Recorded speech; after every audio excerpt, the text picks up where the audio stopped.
He entered the city's most luxurious hotel, dressed in simple clothes. Everyone turned their faces. Everyone pretended not to see. But a waitress did something no one expected, and what happened next left that place in absolute silence. The Grand Lion Hotel Singapore was known for hosting the nation's most powerful names. Entrepreneurs, politicians, celebrities. Its tempered glass doors opened only for those who carried the weight of money on their bodies. Or at least, that's what the employees believed. That morning, the lobby was busier than usual. A convention of international investors had practically reserved all the rooms in the premium wing, and the hum of important voices echoed across the polished marble floor. Patricia Vidal, the head receptionist, adjusted papers on the counter with precise movements. Her eyes, trained to identify high-standard guests, scanned every person who crossed the entrance. And that's exactly why she frowned when she saw the gentleman. He had gray hair simply combed back. He wore a navy blue jacket, frayed at the sleeves, a faded polo shirt, and common fabric trousers. On his feet were shoes worn by time. In his right hand, a brown leather briefcase that seemed to have traveled through decades. The gentleman walked slowly through the lobby, observing the crystal chandeliers with a serene expression. There was no haste in his steps, no arrogance, just the calm of someone who had seen much in life. Patricia exchanged a glance with Giovanna, the other receptionist, and both let out a discreet smile. The kind of smile that petty people give when they think someone doesn't belong. The gentleman approached the counter. "Good morning," he said with a strong accent. "I would like a room, please." Patricia didn't even lift her eyes from the papers. "Do you have a reservation, sir?" "No. I just arrived in the city." She finally looked at him, but not with kindness. Her eyes scanned his simple clothes, worn shoes, antique briefcase. And then, with a tone that mixed false politeness with true contempt, she replied, "Unfortunately, sir, we are fully booked. We have no rooms available." The gentleman tilted his head slightly. "I understand, but I saw at the entrance that there were rooms in the upper wing." Patricia felt her face flush. How did he know that? "Those rooms are exclusive for special clients." "And what makes a client special?" The question was simple, but Patricia didn't know how to answer. Or rather, she didn't want to, because the true answer would be too cruel to be said aloud. "Perhaps the gentleman will find something more suitable in another establishment," she said, already turning her face away. "I can call a taxi if you wish." The gentleman remained silent for a moment. His eyes, dark and deep, stared at Patricia with disconcerting calm. There was no anger there, no indignation, just an ancient sadness, as if that scene had happened many times before. "It won't be necessary," he finally said. "Thank you for your time." And then, with the same serenity with which he had entered, he turned and began to walk towards the exit. It was at that moment that Ricardo Mendonça, the hotel manager, appeared in the lobby. He came from the administrative corridor, adjusting his tie with an air of importance he cultivated every day. Seeing the simply dressed gentleman walking out, he approached Patricia. "Who was that?" "No one important," she replied. "A gentleman wanting a room without a reservation. Clearly not our type of client." Ricardo nodded in approval. "Good job. We can't let just anyone in here. Investors are everywhere. We need to maintain standards." Meanwhile, the Japanese gentleman had stopped near the door. He observed the lobby's movement as if memorizing every detail. And then, something caught his attention. In the corner of the hotel restaurant, a young woman was arranging tables for breakfast. She had brown hair tied in a bun, an impeccable uniform, and agile movements. But what most caught attention was her smile. Even working alone, even with no one looking, she smiled as she folded napkins. The gentleman watched for a moment and then slowly changed direction and walked to the restaurant. Alma was so concentrated on her work that she only noticed the gentleman's presence when he stopped beside the table she was setting. "Excuse me," he said. "Is breakfast being served yet?" Alma looked up and saw the gray-haired gentleman. She saw his simple clothes, the antique briefcase, his serene countenance, and unlike everyone else in that hotel, she did not judge. She simply smiled. "Good morning, sir. We are still preparing, but in a few minutes we will start serving. Would you like to sit and wait? I can bring you some tea in the meantime." The gentleman seemed surprised by the kindness. "You would do that?" "Of course, it's part of my job. And also," she lowered her voice as if sharing a secret, "I love preparing tea. It's almost a meditation for me." The gentleman smiled for the first time since entering that hotel. "Tea would be wonderful." "Thank you." Alma indicated a table near the window, where the morning light entered softly. The gentleman sat down, placing his briefcase on the chair beside him. And then, while waiting, he observed Alma at work. She moved with grace and efficiency. There was no rush, but also no slowness. Every gesture was precise. Every detail was cared for. In a few minutes, she returned with a tray, carrying a steaming teapot and a porcelain cup. "Here you are," she said, placing everything on the table. "It's green tea. I hope you like it." The gentleman looked at the cup, then at Alma, and then, in Japanese, he murmured softly, "Arigato gozaimasu." Alma froze. Her eyes widened, and then, to the complete surprise of the gentleman, she replied, "Doitashimashite." The silence that followed lasted only a few seconds, but it seemed like an eternity. The gentleman stared at her with an expression of absolute astonishment, and Alma, realizing what she had done, felt her face flush. "You speak Japanese, miss?" "Yes, a little. I studied on my own." "On your own? Why?" Alma hesitated. It was a simple question, but the answer was too profound for a casual conversation. Still, there was something about that gentleman that made her want to be honest. "My grandmother," she finally said. "She worked for a Japanese family when she was young. She always told me stories about them, about the culture, about the language. When she passed away, I wanted to learn to feel closer to her." The gentleman said nothing for a long moment, just looked at her with an intensity that Alma couldn't decipher. And then, to her surprise, his eyes welled up. "Your grandmother?" he said, his voice thick. "She must have been an extraordinary woman." "She was," Alma replied, feeling her own chest tighten. "She taught me that a person's true wealth is not in what they wear, but in how they treat others." The gentleman let out a low laugh, but it was not a laugh of mockery. It was a laugh of recognition, as if those words had touched something very deep within him. "Your grandmother was very wise. You seem to be too, sir," Alma said. And then, realizing she might have been too bold, she took a step back. "Sorry, I talk too much sometimes." "Don't apologize," the gentleman said. "It's been a long time since someone talked to me like this, without fear, without ulterior motives." Alma didn't know what to answer.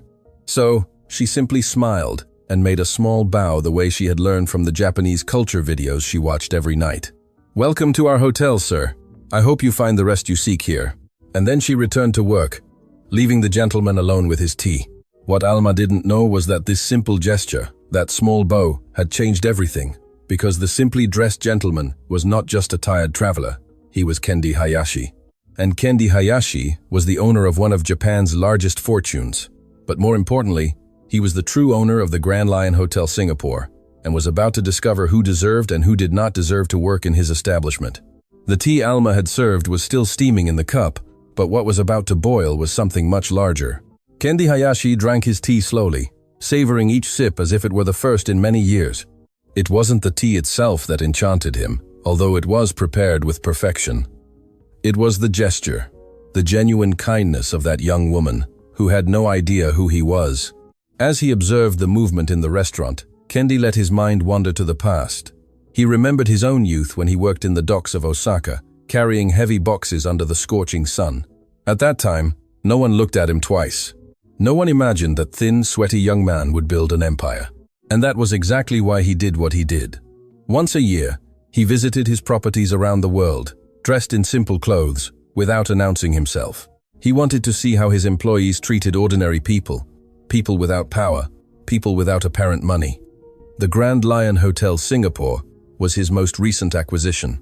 He had bought the property a few years earlier through a complex network of companies that kept his name hidden. The former administrator, Eduardo Bastos, remained in his position, unaware that he reported to a man he had never seen in person. Kendi finished his tea and stood up. He needed to see more. He needed to understand how that place truly functioned. He walked down the corridor leading to the hotel's internal gardens.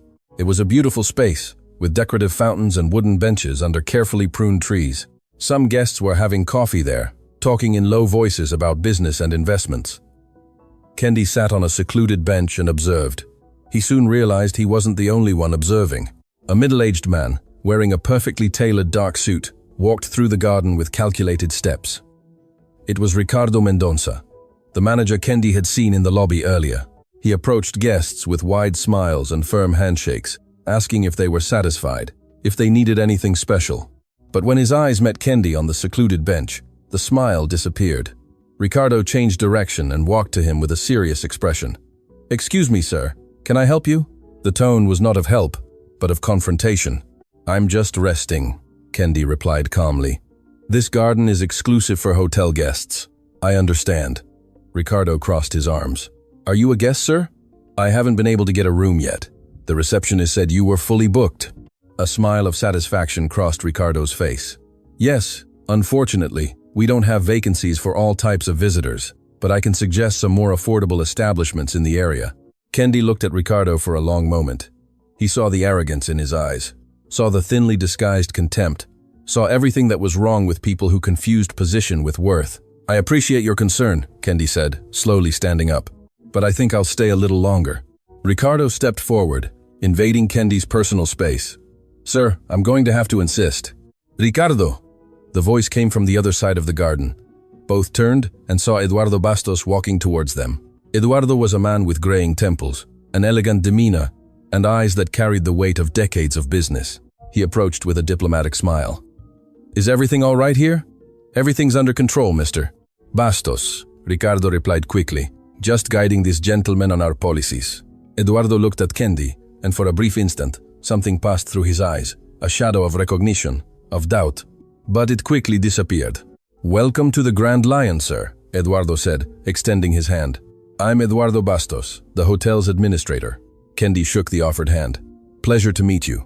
Are you staying with us, sir?" "Unfortunately, I couldn't get a room. They said you were fully booked." Eduardo frowned and looked at Ricardo. "Fully booked? We have at least 3 suites available in the north wing." Ricardo's face turned red. The last-minute reservation, sir. I thought it would be better." "Ricardo, please, arrange a room for this gentleman immediately." Ricardo opened his mouth to protest, but something in Eduardo's gaze made him back down. "Yes, sir. Excuse me." He quickly walked away, leaving Eduardo and Kendi alone in the garden. "I apologize for the inconvenience," Eduardo said. "Sometimes the staff gets a little too zealous." "No problem," Kendi replied. "It tells me a lot about how the place is run."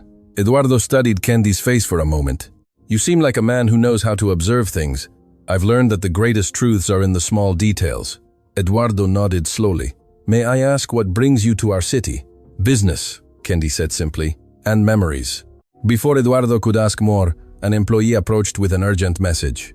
Eduardo excused himself and left, leaving Kendi again alone with his thoughts. Kendi walked back into the hotel. He wanted to find Alma again, the young waitress who had touched his heart with so few words. But when he reached the restaurant, she was no longer there. In her place, an older woman with dark hair and a tired expression was cleaning the tables. Kendi approached. "Excuse me, the young woman who was working here earlier? Do you know where she is?" The woman looked at him with kind eyes. "Alma?" Her shift in the restaurant ended. Now, she must be in the laundry. "Laundry?" "Yes. She works in 3 different sectors. Restaurant in the morning, laundry in the afternoon, cleaning rooms at night." Kendi felt his heart clench. "She works that much?" The woman sighed. "Alma is one of the most dedicated employees I've ever met. Never complains, never misses a day, always with that smile on her face. But life hasn't been easy for her." "What do you mean?" The woman hesitated, as if deciding whether she should tell. Then, lowering her voice, she said, "Alma takes care of her mother alone. Her mother is very ill, needs expensive treatment. Alma works all these shifts to pay the medical expenses. Sometimes she barely sleeps." Kendi remained silent, absorbing that information. Now Alma's smile made even more sense. It was the smile of someone who chose to be light, even when surrounded by darkness. "What is your name?" Kendi asked the woman. "Madame Tan Mei Ling. I've worked here for many years." "Madame Tan, thank you for telling me this." She smiled. "Alma deserves people who care about her. Unfortunately, in this place, that's rare." Kendi thanked her again and walked away, but not to his room. Instead, he went down to the hotel's basement, where the laundry was located. The heat hit him as soon as he opened the door. Huge machines worked non-stop, and the steam made the air dense and difficult to breathe. In the midst of it all, Kendi saw Alma. She was folding sheets at an impressive speed, her arms moving at a constant rhythm. Her face was flushed from the heat, and some strands of hair had escaped her bun. But even there, in that suffocating environment, she worked without complaining. Kendi watched for a moment, unnoticed, and then saw something that made his blood boil. Ricardo Mendonça entered the laundry through the back door. He walked to Alma with harsh steps and threw a pile of towels at her feet. These towels aren't folded properly. Redo all of them. Alma looked at the towels, then at Ricardo. Mr. Mendonça, I folded these towels myself this morning. They are up to hotel standards. Are you questioning my order? No, sir. I'm just saying. You're not paid to say anything, Ricardo interrupted. You're paid to obey. And if you're not satisfied with that, the door is open. Alma lowered her eyes, swallowing the words she wanted to say. Kendi saw her shoulders tremble slightly, but she didn't cry. Instead, she bent down and began to collect the towels. That's better, Ricardo said with a cruel smile. Remember your place. He turned his back and walked towards the exit, passing Kendi without even noticing his presence. When the door closed, Kendi approached Alma. She looked up and, recognizing him, tried to smile, but the smile didn't reach her eyes. Sir, what are you doing down here? I came to thank you for the tea, Kendi said, but it seems I arrived at a difficult moment. Alma shook her head quickly. It was nothing. It's part of the job. Being treated like that is part of the job? She was silent for a moment. Then, in a low voice, she replied, When you need a job, you learn to swallow certain things. That's not right.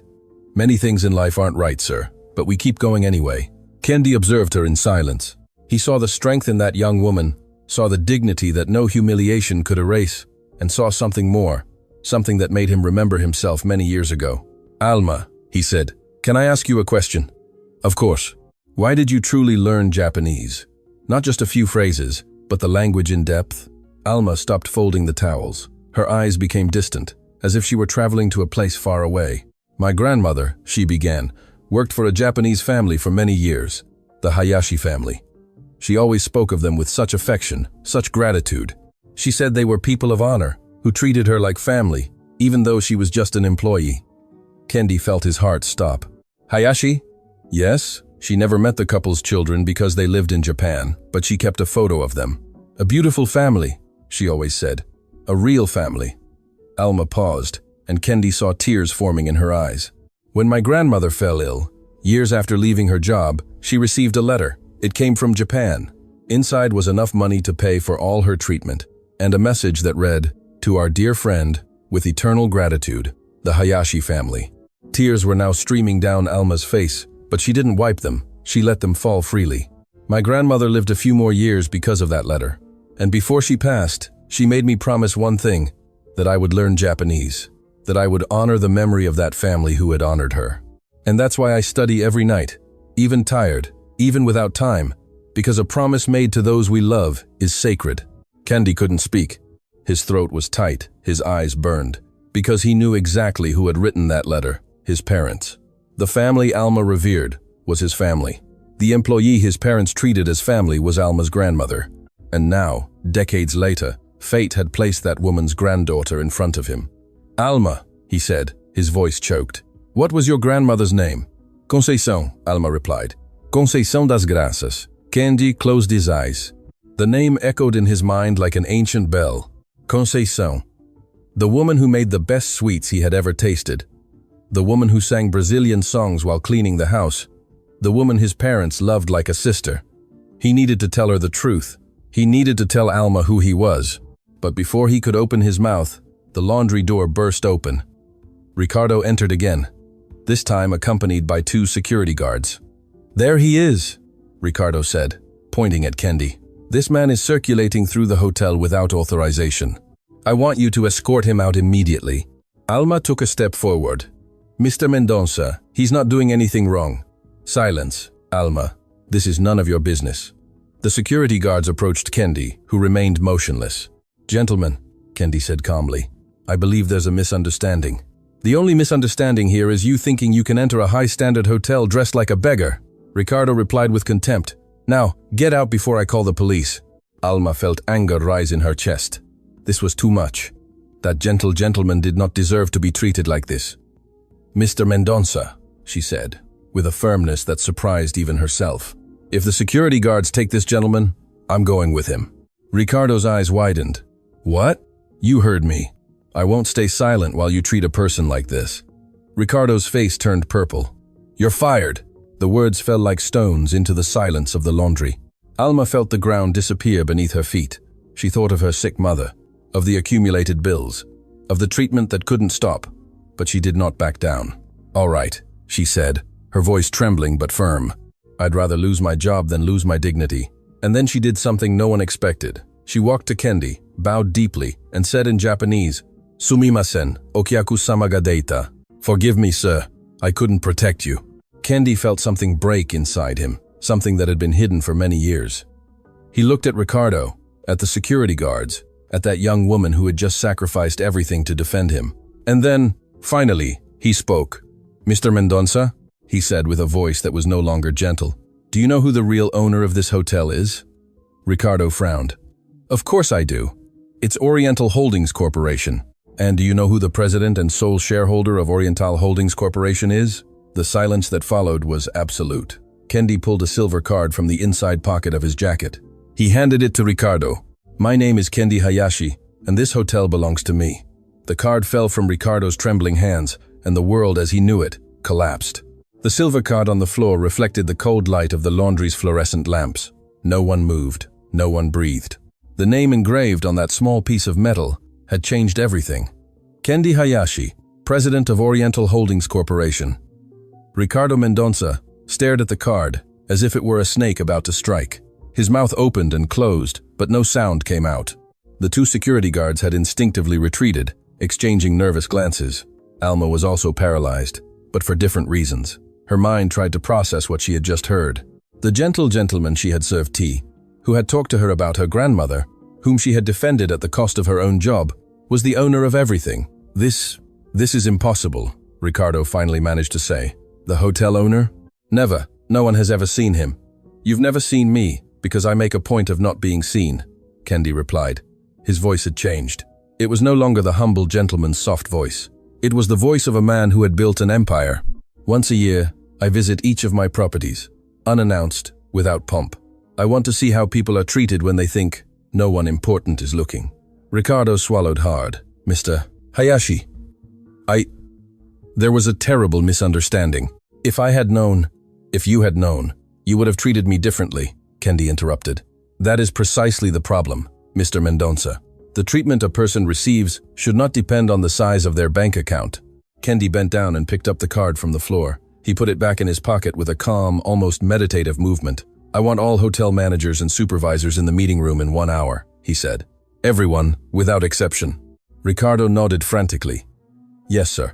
Immediately, sir." He practically ran out of the laundry, the security guards close behind him. The door closed with a bang, and silence reigned again. Kendi turned to Alma. She was still standing in the same spot, her hands clutching a towel to her chest. Silent tears streamed down her face, but she didn't know if they were from relief, confusion, or something deeper. "Alma," Kendi said gently, returning to his soft voice. "Are you all right?" "I don't understand," she whispered. "Why didn't you say anything before? Why did you let me say all those things?" "Because I needed to hear. I needed to know if there were still people like you in this world. People like me? People who treat others with dignity, no matter who they appear to be. People who defend strangers, even when it costs them dearly. People who keep promises made to those they love." Kendi took a step towards her. "Your grandmother, Conceição. I remember her." Alma's eyes widened. "You remember? I was very young when she worked for my family. But I remember her smile, the smell of the sweets she made, the songs she sang." Alma's tears were now falling uncontrollably. "My grandmother always said the Hayashi family was special, that they were people of honor. My parents loved her very much," Kendi said, and his own voice began to falter. "When they learned she was ill, they didn't hesitate to send help. To them, Conceição was family." He paused, controlling his emotion. "And now, decades later, her granddaughter serves me tea with the same kindness her grandmother showed. The universe has mysterious ways of closing circles." Alma dropped the towel she was holding and covered her face with her hands. Sobs shook her entire body. Kendi said nothing, just waited for her to let out everything she needed to. When Alma finally calmed down, she looked at Kendi with red but determined eyes. "You saved my job. You saved my mother indirectly, because without this job, I wouldn't be able to pay for her treatment. How can I thank you? You owe me nothing, Alma. In fact, I am the one who owes you." "Owe me?" "You reminded me of something I had forgotten. In recent years, I've become so involved with numbers, contracts, and expansions that I forgot what truly matters. You reminded me that people are more important than profits, that dignity is worth more than money. Alma shook her head. You speak as if I did something extraordinary, but I just did what anyone should do. And that's precisely the point, Kendi said with a sad smile. What should be ordinary has become extraordinary. Kindness has become the exception. Respect has become a luxury. The world is upside down, Alma, and people like you are the only ones who can put it right again. He extended his hand to her. Come, I want you to be present at the meeting. Alma hesitated. Me? In the meeting with the managers? But I'm just a… You are not just anything, Kendi interrupted. You are the most important person in this hotel today, and everyone needs to know that. 1 hour later, the meeting room of the Grand Lion was packed. Managers, supervisors, coordinators, everyone had been hastily summoned, and the hum of speculation filled the air.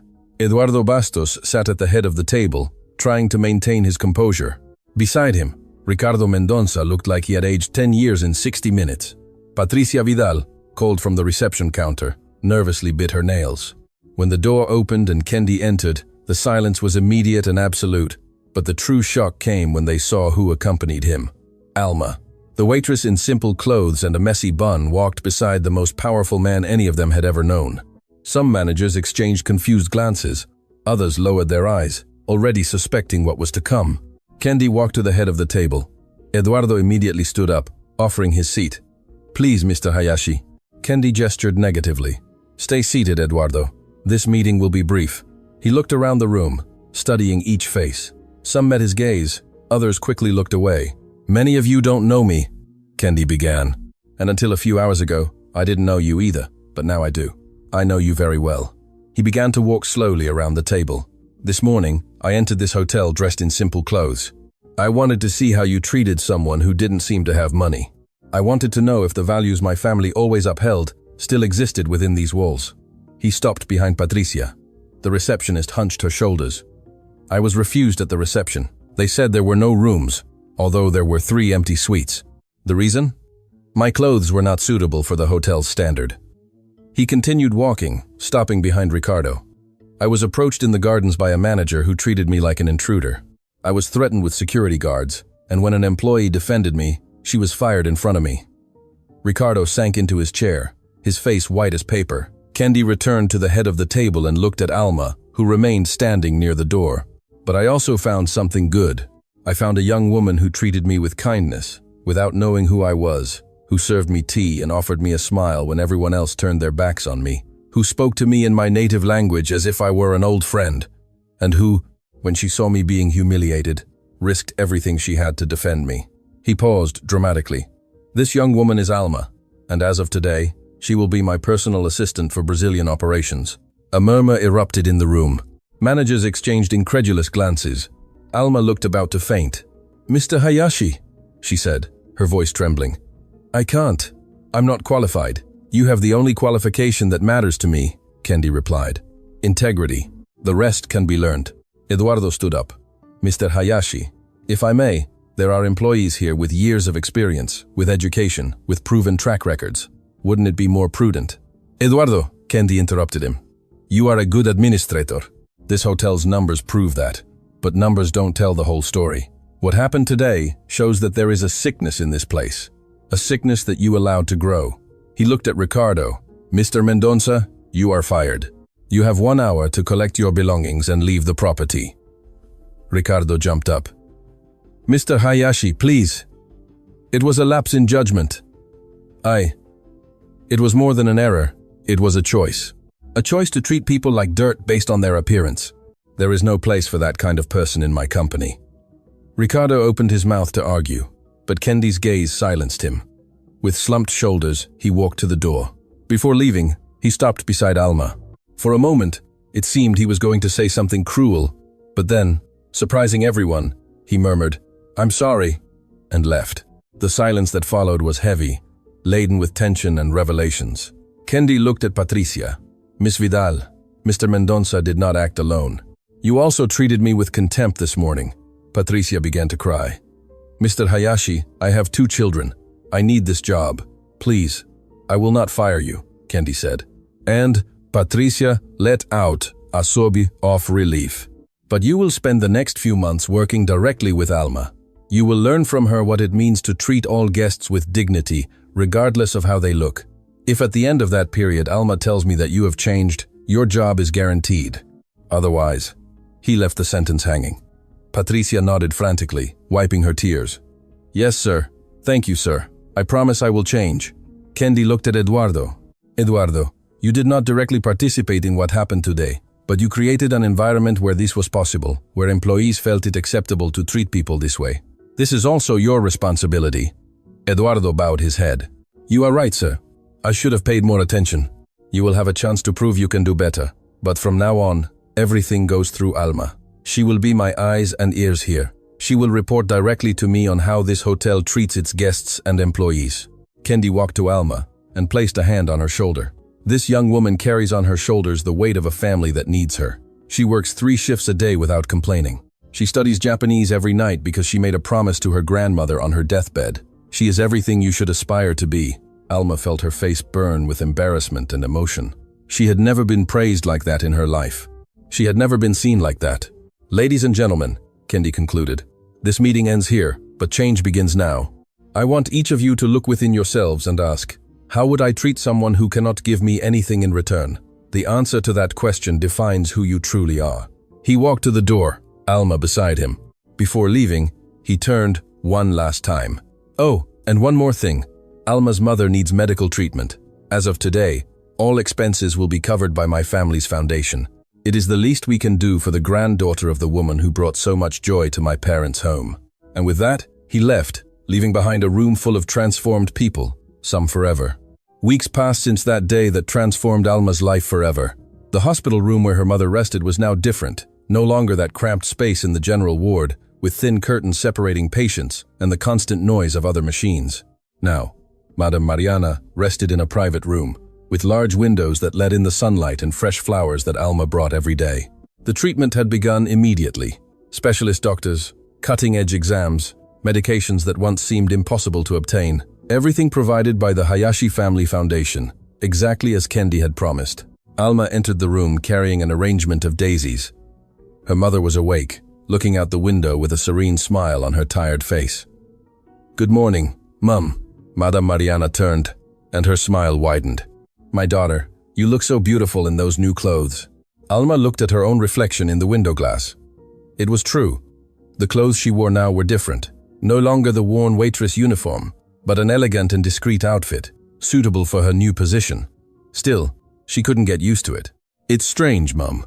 Until weeks ago, I was folding sheets in the laundry. Now I have an office with my name on the door. Madame Mariana extended her hand, and Alma gently held it. You earned this, my daughter, with your good heart. No, Mom, I was lucky. Mr. Kendi appeared at the right time.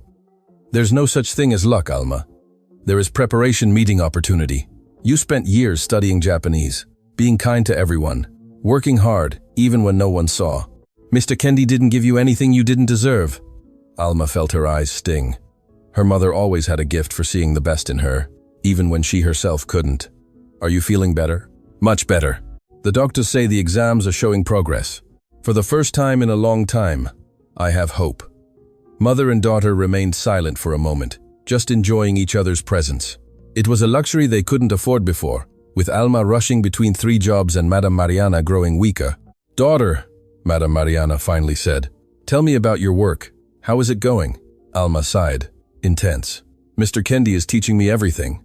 How businesses work, how to analyze reports, how to deal with suppliers and partners.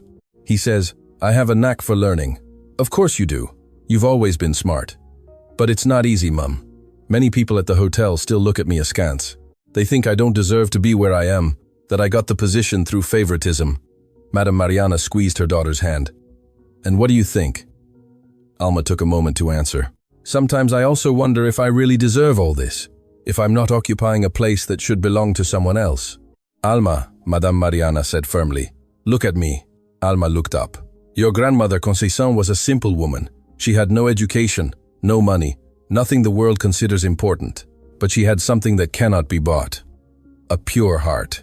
And it was that heart that made the Hayashi family love her. It was that heart you inherited. Never doubt yourself because of what others say. Alma hugged her mother carefully, feeling tears stream down her face. I love you, Mum. I love you too, my daughter, more than anything in this world. When Alma arrived at the hotel later that day, she found unusual activity in the lobby. Employees scurried back and forth, carrying flowers, adjusting decorations, polishing surfaces that were already impeccable.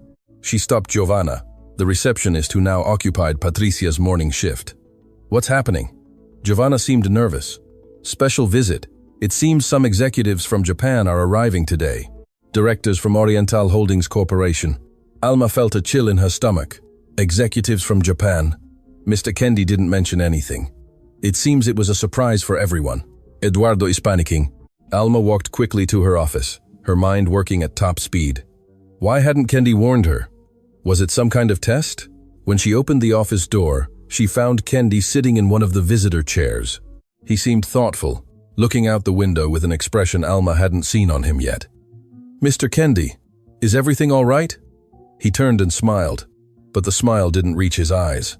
Alma, please sit down. We need to talk. She sat in the chair behind the desk, feeling strange about being there while he occupied the visitor's spot. Giovanna told me executives are arriving. Yes, my nephew Takumi and 2 company directors. They are not happy with the changes I've made here. Changes? Me, mainly. Your promotion has caused comments. Alma felt her heart sink. They think I shouldn't be in this position. They think I'm getting old and sentimental. That I made a decision based on emotion, not business logic. And you, sir? What do you think? Kendi looked at her for a long moment. I think the best decision I've made in years was putting you in this room. Alma didn't know what to say, but Kendi continued. You need to be prepared. Takumi will test you. He is young, ambitious, and has very different ideas from mine about how things should work. He believes that business is just numbers, that people are disposable resources. He sounds difficult. He is my only heir, Kendi said with a sigh. My sister's son, who passed away. I raised him since he was small, but somewhere along the way, he got lost. He let power go to his head. Alma saw pain in Kendi's eyes, the pain of a man who loved someone and couldn't reach them. Do you think he can change? I don't know. But maybe you can show him what I couldn't. Before Alma could answer, the door opened without warning. A young man entered the room as if he owned the world. Impeccable suit, perfectly styled hair, an expression of superiority stamped on his face. Behind him, 2 older men in dark suits. Uncle Kendi, the young man said in Japanese, completely ignoring Alma. I finally found you. Why are you in this insignificant room instead of the main office? Kendi stood up calmly. Takumi, welcome. And please, speak in Portuguese. We are in Brazil. Takumi rolled his eyes. Right, Portuguese. He finally looked at Alma, scrutinizing her from head to toe. This is the famous waitress? This is Alma, my personal assistant for Brazilian operations. Takumi let out a short laugh. Personal assistant. Interesting choice of words, uncle. In Japan, we'd call her something else. Alma felt her blood boil, but she maintained her composure. She took a deep breath and replied in perfect Japanese. Hajime mashite. Takumi-san, yoroshiku onegai shimasu. Takumi's smile wavered. He clearly didn't expect her to speak his language. You speak Japanese? Yes, she replied. Still in Japanese. I studied for many years. Out of love for the Hayashi family. Takumi narrowed his eyes. Love for the Hayashi family, or love for the Hayashi family's money? Takumi, Kendi said with a warning in his voice. She is my guest and my employee. Treat her with respect. Respect is earned, uncle. It's not given out like candy. The 2 older men remained silent, observing the exchange like spectators at a tennis match. Takumi walked around the room, touching objects as if evaluating their worth. So, Miss Alma, my uncle told me you were promoted because you treated him with kindness when he was undercover. Is that true? It's a simplification, but yes. So, basically you were polite to a customer and earned $1 million promotion. Sounds like a good deal. I didn't know Mr. Kendi was who he was. And that's supposed to impress me, that you were kind, only because you didn't know he was rich? Alma sensed the trap in the question but didn't back down. I was kind because I believe all people deserve kindness. Rich or poor, powerful or not. My grandmother taught me that. Yes. The famous grandmother, the employee my grandparents treated like family. Takumi paused dramatically. You know why they did that, don't you? It wasn't out of kindness, it was because loyal employees are more productive. It's basic human resources psychology. Kendi took a step forward. Takumi, enough. No, uncle, it's not enough. You came to Brazil, and in a few weeks, you fired managers, promoted a waitress, and now You want me to believe that this is good for business.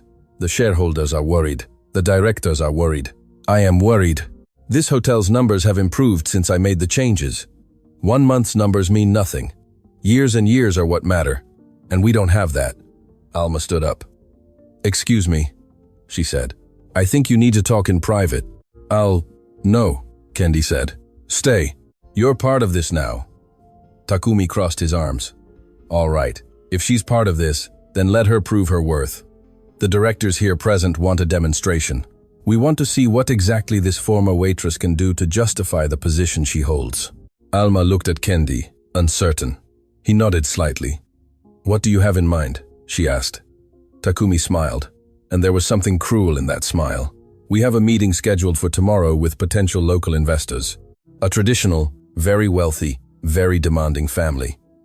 They want to meet the hotel's new administration before deciding whether to participate in the expansion my uncle is planning. Alma felt a knot in her stomach. And you want me? That you conduct the meeting alone, without my uncle's help. Let's see if your famous kindness can convince people who truly understand business. Kendi shook his head. This is unfair. Alma has only been learning for a few weeks. You can't. I can and I will, Takumi interrupted. If she's as special as you say, she'll have no problems. If she's not, well, then we'll have our answer. The silence in the room was suffocating. Alma looked at the faces in front of her. The impassive directors. Takumi defiant.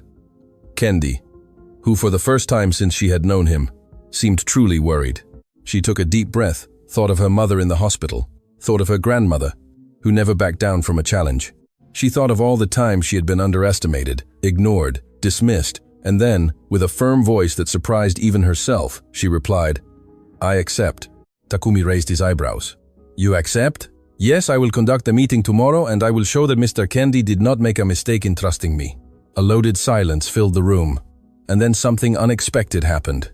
One of the older directors, who until then had not said a single word, spoke. His voice was deep, laden with years of experience. Courage, he said in Japanese. This young woman has courage. Takumi turned to him, surprised. Mr. Watanabe. The director ignored Takumi and looked directly at Alma. Young lady, I worked with Mr. Hayashi's father and with Mr. Hayashi himself for many decades. I have never known him to err in judging a person's character. He paused. I look forward to seeing tomorrow's meeting. And with that, he turned and left the room, the other director following him. Takumi stood still, clearly disconcerted by the unexpected support. This changes nothing, he finally said. Tomorrow we will see if courage is enough. He left without saying goodbye. When the door closed, Kendi approached Alma. You didn't have to accept. Yes, I did, she replied. If I refused, he would never respect me. And more importantly, I would never respect myself. Kendi studied her for a moment, and then a genuine smile lit up his tired face. Your grandmother would be very proud of you. I hope so, Alma said, because tomorrow I'm going to need all the strength she can send me. The night that followed was long. Alma studied reports, analyzed numbers, prepared presentations, called her mother, and told her what was happening. And Madame Mariana said the words she needed to hear. When the sun rose the next day, Alma was ready, or at least hoped to be, because what awaited her in that meeting was something that neither she, nor Kendi, nor even Takumi could have imagined. A revelation that would change everything again. The morning arrived faster than Alma expected. She had spent the entire night awake, reviewing every detail of the presentation she had prepared. Numbers, graphs, projections, everything was organized in impeccable folders, but still, her hands trembled. When the first ray of sun pierced the window of her small apartment, Alma looked at herself in the mirror. Her eyes were tired, but there was something different in them, a determination she didn't recognize. Or perhaps, it had always been there, just waiting for the right moment to appear. She put on the outfit she had set aside the night before. Discreet, elegant, professional. She tied her hair in the same bun she used when she was a waitress, because that hairstyle reminded her of who she was, where she came from, and everything she had overcome to get there. Before leaving, Alma picked up the picture frame from her bedside table. The photo showed her grandmother Conceição smiling, with that smile that seemed to light up the entire world.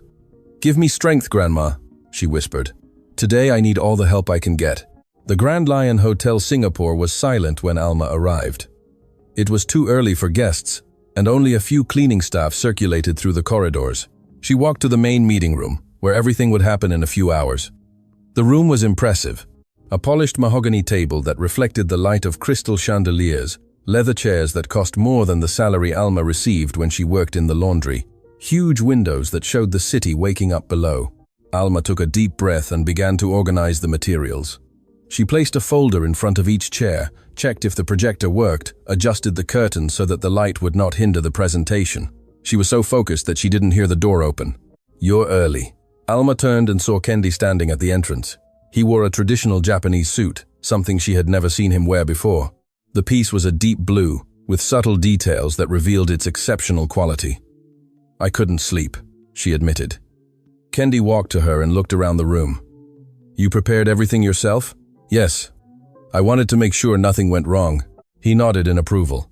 "Alma, before the others arrive, I need to tell you something." Kendi's tone was serious, more serious than she had ever heard. Alma felt her stomach clench. "What is it?" "The investors who are coming today, I have known them for many years. The Tan family. They are traditional people, very attached to old values. The patriarch, Mr. Tan Eng Huat, is a difficult man to impress. I understand. But there's something else." Kendi paused as if choosing his words carefully. "The Tan family has a history with my family. A history that goes back many decades." Alma frowned. "What kind of history?" Before Kendi could answer, the door opened again. Takumi entered, accompanied by the two directors who had arrived the day before, Mr. Watanabe, who had shown respect for Alma, and another younger man whose name she still didn't know. "Good morning," Takumi said in a cold tone. "I see the presenter is already here. I hope you are prepared." "I am," Alma replied firmly. Takumi studied her for a moment, looking for signs of weakness. He found none. "We shall see." In the following minutes, the room filled up. Eduardo Bastos arrived with a tense expression, clearly nervous about the importance of that meeting. Patricia Vidal, who now worked directly with Alma, as determined by Kendi, entered carrying water and coffee for the participants. Her behavior had completely changed in recent weeks. The arrogant look had disappeared, replaced by a genuine humility that surprised everyone. When Patricia passed Alma, she whispered, "You can do it. I believe in you." Alma felt her eyes sting. Weeks ago, that same woman had treated her as if she were invisible. Now she offered words of encouragement. People really could change. At 9 o'clock sharp, the door opened one last time. A gentleman with completely white hair entered the room, leaning on a dark wooden cane. His face was marked by time, but his eyes were alive, alert, penetrating. Behind him, a middle-aged woman and a young man accompanied him. "Mr. Tan Eng Huat," Kendi stood up and walked to the visitor. "It's an honor to receive you." The two men greeted each other with a handshake that lasted longer than usual. There was history in that gesture. Decades of history. "Kendi, Mr. Tan Eng Huat," said with a voice surprisingly strong for his fragile appearance. "It's been a long time. Too long, my friend." Mr. Tan Eng Huat looked around the room, analyzing each face. When his eyes met Alma's, he stopped. For a moment that seemed to last an eternity, the patriarch of the Tan family simply observed her. Alma met his gaze, although her heart beat so fast that she was sure everyone could hear. "Is this her?" "Mr. Tan Eng Huat?" asked Kendi. "This is Alma, the young woman I told you about." Mr. Tan Eng Huat walked slowly towards Alma. Each step of his cane echoed in the silence of the room. When he reached her, he studied her with disconcerting intensity. "You look like her," he said. "Conceição." Alma felt the ground waver beneath her feet. "Like whom, sir?" Conceição, the name of her grandmother pronounced by that stranger, went through Alma like lightning. She looked at Kendi, seeking explanations, but he only nodded slightly. "You knew my grandmother?" Mr. Tan Eng Huat let out a low laugh, laden with memories. "I did, child. Your grandmother saved my life." The silence in the room was absolute. Not even Takumi dared to interrupt. Mr. Tan Eng Huat walked to one of the chairs and sat down heavily. The woman accompanying him, probably his daughter, positioned herself beside him. "It was many decades ago," he began. "I was young, arrogant, full of certainties. My family had money, and I thought that made me better than others." Alma listened without being able to move. "One day I suffered a serious accident. I was driving drunk like an idiot, and the car overturned on a deserted road. I was trapped in the wreckage, bleeding, slowly dying." He paused, his eyes distant, and then, out of nowhere, a woman appeared. A simple woman, in humble clothes, who was walking home from work. She could have just passed by, could have pretended she didn't see. After all, who was I to her? Just a stranger. Tears began to stream down Mr. Tan Eng Huat's wrinkled face. But she didn't pass by. She stopped, tore her own clothes to staunch my bleeding. She stayed with me for hours, holding my hand, keeping me awake until help arrived. And when I asked her name, she just said, Conceição. Conceição das Graças. Alma felt her legs weaken. Giovanna, who had silently entered to serve more coffee, quickly pulled a chair for her. My grandmother never told me that story, Alma whispered. She never told anyone, Mr. Tan Eng Huat replied.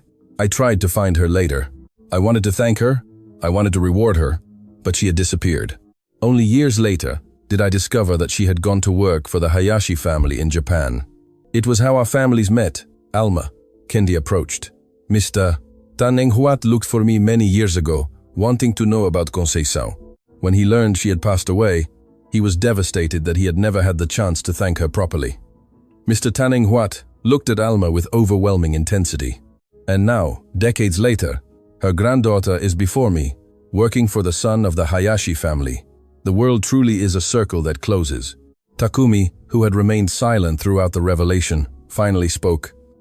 This is very touching, but it doesn't change the fact that we are here to discuss business, miss. Alma still needs to prove that she deserves the position she holds. Mr. Tan Eng Huat turned to Takumi with a look that would make any man recoil. Young man, I built an empire from scratch. I have seen thousands of presentations, heard thousands of proposals, and I can tell you one thing with absolute certainty. Character is worth more than any spreadsheet. With all due respect, Mr. Tan Eng Huat, character doesn't pay the bills. No, Mr. Tan Eng Huat smiled. Then tell me how much a man's life is worth. Because a simple woman, with nothing to gain, saved mine. And everything I built afterward, all the fortune I accumulated, exists because Conceição das Graças chose to stop on that road. Takumi had no answer. Mr. Tan Eng Huat turned to Alma. Child, I don't need to see your presentation. I've already made my decision. Alma felt her heart stop. You don't even want to hear what I've prepared? I do, very much so, but not to decide on the investment. I want to hear it because I'm sure you have a lot to say, and because somehow, listening to Conceição's granddaughter makes me feel like I'm paying a debt I've carried for decades. Alma looked around the room, saw Kendi, nodding encouragingly. She saw Mr. Watanabe, Eduardo, Patricia, and Giovanna silently rooting for her. And she saw Takumi, with his closed expression, waiting for her to fail. She stood up. Ladies and gentlemen, she began, and her voice did not tremble. My grandmother taught me that the true measure of a person is not in what they possess, but in how they treat those who cannot give them anything in return. She walked to the projector and started the presentation. This hotel was built on the premise of luxury. Expensive rooms, exclusive services, high-standard clients, and for years, that worked. The numbers prove it. Graphs appeared on the screen, showing the Grand Lion's financial history. But there's something the numbers don't show. They don't show the waiter who works 12 hours a day and is still treated as invisible. They don't show the housekeeper who cleans 100 rooms a week and never receives a thank you. They don't show the humble guest who is looked at with contempt simply because their clothes are not expensive enough. Alma paused, letting the words sink in. In recent weeks, Mr. Hayashi has implemented changes not only in the administration, but in the culture of this place. Employees who treat everyone with respect are recognized. Those who discriminate are held accountable, and the results are already showing. New graphs appeared. Customer satisfaction indexes, online reviews, guest return rates. In a few weeks, our evaluations have significantly improved. Not because we changed the chandeliers or renovated the rooms, but because we changed how people are treated within these walls. Alma looked directly at Takumi. You asked if kindness is enough in business. I tell you, kindness is not just enough. It is essential. Because clients don't come back just for beautiful rooms. They come back because they felt welcome.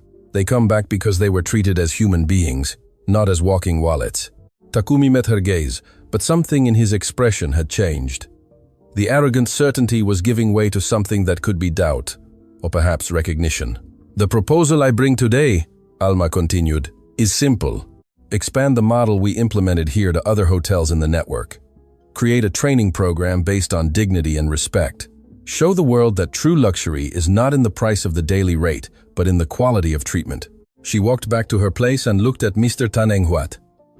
My grandmother did not save you because she expected a reward. She saved you because she believed that every life has value. I am not here today because I expect approval. I am here because I believe that this hotel, this company, can be different. It can prove that success and humanity are not mutually exclusive. Alma sat down. The silence that followed lasted several seconds, and then Mr. Tanning Huat began to applaud, slowly at first, then with more force. His daughter joined him. Then Mr. Watanabe, Eduardo, Patricia, Giovanna, one by one, everyone in the room began to applaud. Everyone, except Takumi. He remained motionless, his eyes fixed on Alma. And then, to everyone's surprise, he stood up. May I speak? The room fell silent again. Takumi walked to the center of the room, his hands in his pockets. His posture had changed. The arrogance was still there, but there was something more, something breaking beneath the surface. My uncle raised me since I was a child, he began. My mother, his sister, passed away when I was very young. I have no memories of her. Kendi closed his eyes, clearly emotional. Throughout my life, I heard stories about the values of the Hayashi family. Honor, respect, dignity. But to me, they were just words. Words that meant nothing because I had never seen the need for them. I had everything. Money, power, position. So why would I need values? He looked at Alma. When I learned that my uncle had promoted a waitress to personal assistant, I was furious. I thought he was going crazy, that he was wasting resources on sentimentalism. Takumi took a deep breath. But last night, something kept me awake. I kept thinking about how you looked at me when I insulted you. There was no hatred in your eyes, no fear. There was compassion, as if you felt sorry for me. Alma said nothing, just listened. And then I understood. You felt sorry because you saw something that I refused to see. That all my power, all my money, did not make me a better person. It only made me a lonelier person. Takumi turned to Kendi. Uncle, I spent years trying to prove I was worthy of inheriting your empire, but I was proving it the wrong way. I thought I needed to be ruthless, cold, calculating, when in reality, what you always wanted to teach me was exactly the opposite. Kendi stood up and walked to his nephew. The two looked at each other for a long moment. Takumi, Kendi said. His voice choked. Your mother was the kindest person I ever knew. She would have been so sad seeing what you had become, but she would also have been proud to see you recognize your mistakes, because recognizing is the first step towards change. Takumi bowed his head. I'm sorry, uncle, for everything. Kendi hugged his nephew. A tight embrace, full of years of distance, finally being overcome. When they separated, Takumi turned to Alma. And I'm also sorry for what I said, for what I thought. You are not only qualified for this position, you are the right person for it. Alma felt tears stream down her face, but she didn't wipe them. Thank you, she said simply. Mr. Tanning Huat tapped his cane on the floor, drawing everyone's attention. Well, he said with a smile, I think we already have our answer about the investment. The Tan family is in, not for the money we will earn, but for the honor of being part of something that Conceição das Graças would have approved. The meeting ended shortly after, but the story didn't end there. That afternoon, Alma took Kendi to meet her mother at the hospital. Madame Mariana was sitting in bed, stronger than she had been weeks ago when they entered. Mum, Alma said, this is Mr. Kendi Hayashi, the man I told you about. Madame Mariana looked at Kendi with eyes that carried decades of gratitude. So, you are the gentleman, she said, the son of the Hayashi family. My mother spoke so much of your family. Kendi approached and held her hands gently. Your mother was one of the most special people who ever passed through my family's life. And now, knowing you and Alma, I see that this kind heart has been passed on. Madame Mariana smiled, and it was the same smile Conceição had in the photo Alma kept. You saved my life, you know? With this treatment, the doctors say I'm improving every day. I didn't save anything, Kendi replied. I merely returned a little of what your mother gave to my family, and what your daughter returned to me when I needed it most. Alma approached and hugged her mother. Kendi watched the two with silent tears streaming down his face. There, in that hospital room, 3 generations met. The past, the present, and the future, united by an invisible thread of kindness that had spanned decades and oceans. Weeks later, the Grand Lion Hotel Singapore became a benchmark in the industry, not for its crystal chandeliers or luxurious rooms, but for the treatment it offered to every person who crossed its doors. Employees were valued, guests were respected, and the story of Alma, the waitress who said welcome in Japanese, spread around the world. Takumi returned to Japan, but different from how he had arrived. He implemented the same changes in other hotels in the network, becoming one of the greatest advocates for the model Alma had proposed. In his speeches, he always told the story of how a young Brazilian woman had taught him that true power is not in humiliating others, but in uplifting them. Patricia became one of the hotel's best employees. She never again looked at a guest with contempt, no matter how they were dressed. She used to say that Alma had given her a second chance, and she wouldn't waste it. Eduardo continued as administrator, but now with a new purpose. Every decision he made passed through the filter of a simple question: does this honor the people who work here? And Alma continued to be who she always was, the young woman who treated everyone with dignity, who smiled even when no one was looking, who kept promises made to those she loved. One night, long after all that, Alma was in the hotel lobby when a simply dressed gentleman entered. He looked tired, carrying an old suitcase. Looking around with uncertainty, Alma walked to him and smiled. "Welcome to the Grand Lion, sir. How can I help you?" The gentleman seemed surprised by the kindness. "I'm looking for a room, but perhaps this place is too expensive for me." Alma placed her hand on his shoulder. "Here, we don't judge anyone by their appearance. You are our guest. Come. I will personally accompany you to the reception." And as she walked beside that stranger, Alma looked up and smiled, because somewhere she knew her grandmother Conceição was watching and was proud.